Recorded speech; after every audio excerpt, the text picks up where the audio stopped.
What should you do when it feels like God has abandoned you? I'm going to tell you the story from my own life that just happened literally this week, like a couple days ago. So it was the start of school. It was Monday, right? I was going back to school for the first time after my break.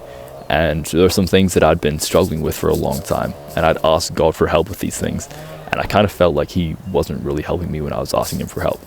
I kind of felt like he'd just forgotten about me and he'd left me in my struggle. On top of that, I was going back to school. There's some things that I was worried about. I had some, anxious thoughts about my future and things like that. And overall, it just felt like, I was kind of struggling a little bit. I felt like God had forgotten about me. So I pray this really honest prayer to God. I tell him about the things that I've been worrying about, how I feel like he hasn't really been helping me with my struggles. And I just say this super honest prayer to him, right? And then I go to bed. And I'm gonna tell the rest of that story soon, because it's pretty crazy what God did in my life. But there's this one story in the Bible that's repeated, I think, in 3 different Gospels, where Jesus goes into this boat with his disciples and they want to travel across the lake. And when they're in the middle of this lake, there's this massive storm that comes up. The wind starts blowing and the waves pick up and the disciples start panicking, right? And all while this is happening, Jesus is just asleep in the boat while this storm is happening. And the disciples are freaking out, so they come to Jesus and they're like, Master, we're going to drown. And then Jesus gets up, he calms the storm, and the disciples are just left in shock at what Jesus had just did. Well, to go back to my story from before, after I'd prayed this honest prayer, I went to bed, and then the very next morning, I happened to be reading Psalm 94. And I came across this one verse which says, it says, does he who fashioned the ear not hear? Does he who formed the eye not see? Well, what does that mean? It's talking about God, right? God is the person who designed the ear. God is the person who created the eye. Well, what does that mean for us? If God created the ear, right, that means that he can hear. He can hear our requests. He can hear our prayers when we cry out to him. And if God created the eye, that means that he can see. He can see when we're struggling, right? He can see us when we are in those storms, which is pretty comforting, right? So I keep reading, and then later on in the psalm, there's this verse that says, the Lord will not reject his people.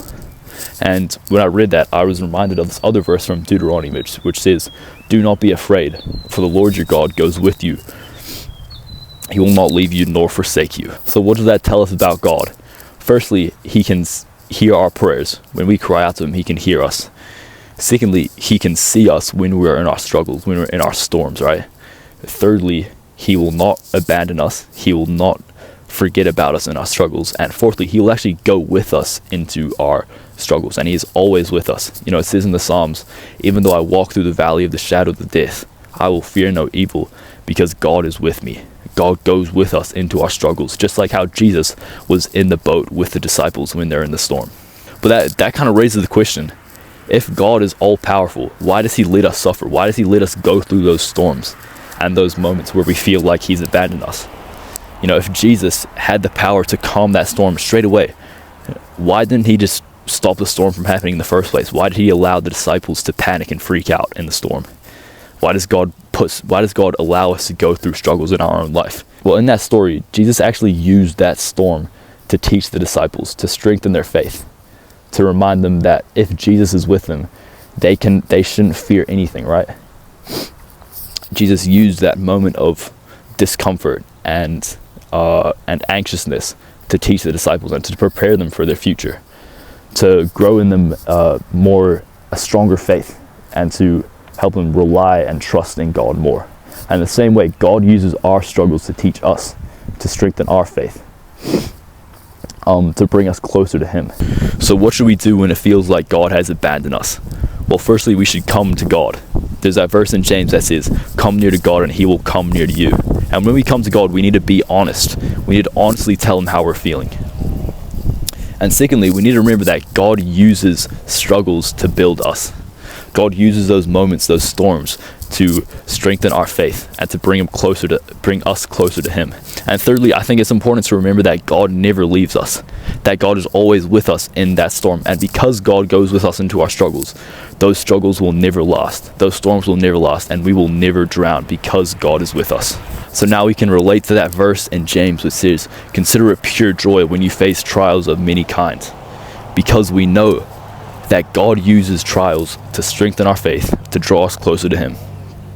God has never abandoned you. He will never leave you or forsake you. And remember that because God has never left you, and because Jesus goes with us into those storms, we cannot drown in those storms because God is with us.